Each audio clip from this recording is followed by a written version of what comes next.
હવે આ 3% ખીસડ છાયા હામાં આમ દાસ્યું કરે છે. તમે જો તો ખરા, જેને ઓકાતની ખબર નથી ઈ હામાં ઉભા છે. અરે સાહેબ, તમારી ત્રેવડ નથી અને તમે એમ મૂછની માથે તાવજન કહો છો કે અમે તમને જોઈ લેવાના.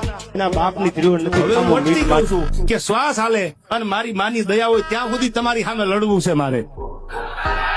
પેલા એવું હતું સિલેક્ટેડ કરવા છે, બાકી જય માતાજી રાજીનામું દઈ દેવું છે. પણ મને લાગે છે આમને એમ થઈ ગયું હવે મેદાન ખાલી છે, એમ થોડા ચોકા છક્કા મારવા દઉં યાર.